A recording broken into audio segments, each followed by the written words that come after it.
Welcome to Mammy's Corner, and I'm Mammy. It is so good to see you, my littles. Mammy misses you.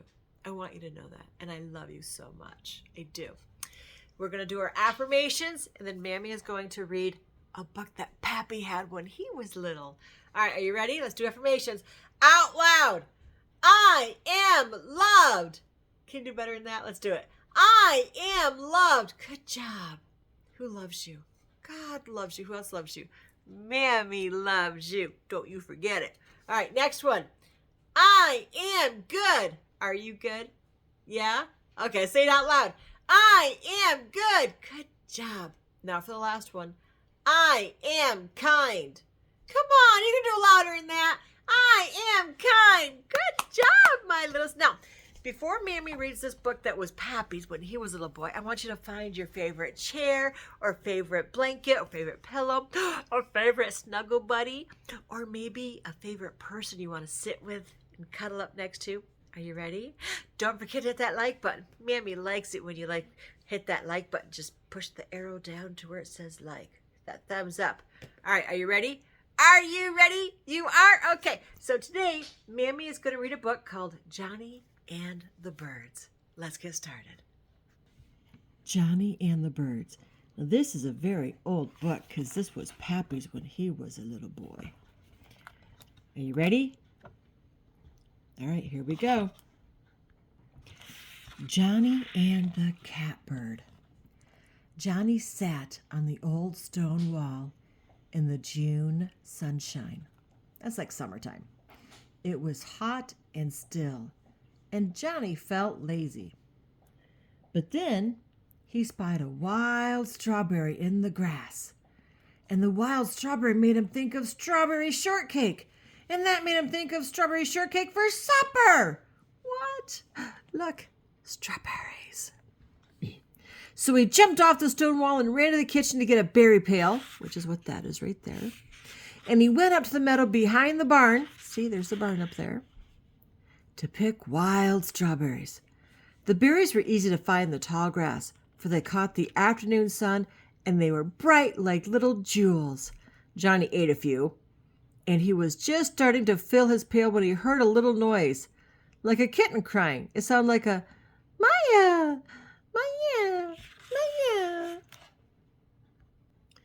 He hunted through that tall grass, but there wasn't any kitten there. He looked up in the trees and still couldn't find a kitten. Then he saw that the joke was on him, for the noise was coming from a little gray catbird. Oh, man. Now we're going to talk about the blue jays. It was very quiet in the grove. Mother Blue Jay was sitting on 4 eggs in her nest to keep them warm. Shall we count them?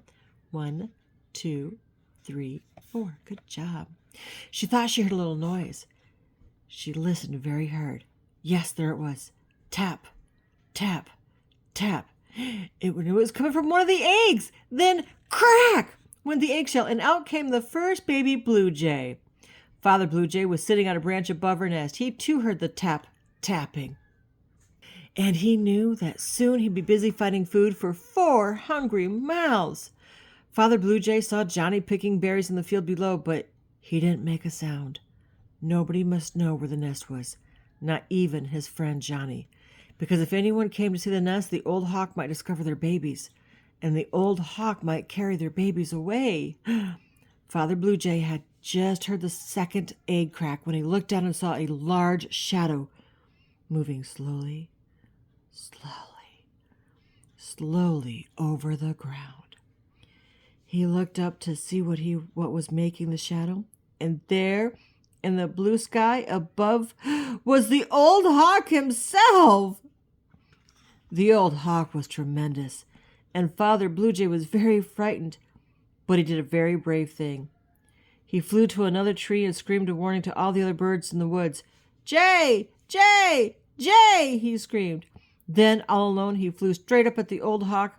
He darted at him from above, then from below, from in back, from in front, so quickly the old hawk grew dizzy, wondering where all the blue jays were coming from, and he was mighty glad to fly away. The old hawk didn't come back to the grove again that year. My, he thought, there must be a whole army of blue jays there. That was funny. It was only one, right? Now we're going to talk about the robins. Johnny saw little pieces of blue eggshell on the ground under the cedar tree, and he knew that the robins' eggs had hatched. The robins had come back from the south early in the spring. The day when they arrived wasn't much like spring, though, for the March wind was blowing and it was snowing. You could see how disappointed the robins were by the way they sat on a branch of the quince tree that didn't make a sound. Johnny's father left the garage doors open so that the robins could sleep on the garage roof that night. But the next day, when the snow melted and the air felt warm, the robins acted very happy. They flew from tree to tree and sang over and over again, "Cheer up, cheer up, cheer up, cheer up." That's cute, huh? Pretty soon they started to gather little bits of dry grass. They carried them to the cedar tree in the meadow, stuck them together with mud, and made a nice round nest of them. Then the mother robin laid 5 beautiful blue eggs in the nest and sat on them for days to keep them warm. Once in a while she would leave them to get herself some food, and once while she was away Johnny had seen the 5 blue eggs. And now they were hatched! Johnny made a little whistling sound. At once 5 little heads shot up in the nest, and live, enormous mouths flew open. They think I'm their father with their supper, thought Johnny. Then the mother robin arrived with her beak full of worms, and the father robin came home and discovered Johnny standing there. The father robin and the mother robin jumped up and down and scolded with all their might. Johnny could see they were frightened, so he went quietly back to his berry picking. Aww, that was nice that he left them alone, wasn't it? Now we're going to talk about the chickadees. The chickadees didn't go south when winter came, as the robins did. Instead, they stayed in their favorite field where the white birch trees grew and the tall juniper trees sheltered them from the cold north wind. Brrr. When they were hungry, they could push the snow off the red sumach seeds and eat them. They could find seeds on the tall meadow grasses that stuck up out of the snow, and they could eat the little blue juniper berries high up in the juniper trees. When night came, they would huddle in the hollow of the biggest birch tree. But one day it snowed all day, and the north wind blew the snow into big drifts. Pretty soon the tall meadow's grass was all covered up. Then the sumach seeds were lost in the snow. Oh no! What's going to happen? Then the juniper berries were hidden, and there was nothing left for the little chickadees to eat. Later, Johnny's father was putting on his high boots to go out to the barn. He opened the door, and a cloud of snow and 2 little chickadees blew into the room. Oh no, look at that. "Oh, the poor little things," said Johnny's mother. "They must be starved." She opened the inside door to the woodshed and shooed the birds out into it. Then Johnny and his father shoveled a path to the outside door to the woodshed and opened it wide. And 8 more little chickadees flew into its shelter from the storm. Johnny's father hung a piece of suet from the beam. That means food. And Johnny sprinkled seeds over the logs of wood. Aw, look at that. The birds picked up the food until they couldn't hold any more. Aw, that was nice, huh? 10 little chickadees lived in the woodshed until the snow melted. They followed Johnny around the farm, perched on his shoulder, and ate food from his hand without any fear. And the first sound he heard every morning at his bedroom window was their friendly chickadee-dee-dee-dee. Now, on this warm June afternoon, Johnny could hear his little friends calling to each other in the juniper trees. And Johnny's pail was almost full of strawberries. Aww. Now we're going to talk about the crows. On the way back home, Johnny passed the cornfield and saw Mr. Scarecrow with his tattered coat still flapping in the breeze. He's been out here all by himself for over a year, thought Johnny. He remembered the day when he and his father had made Mr. Scarecrow out of old clothes and stuffed with hay.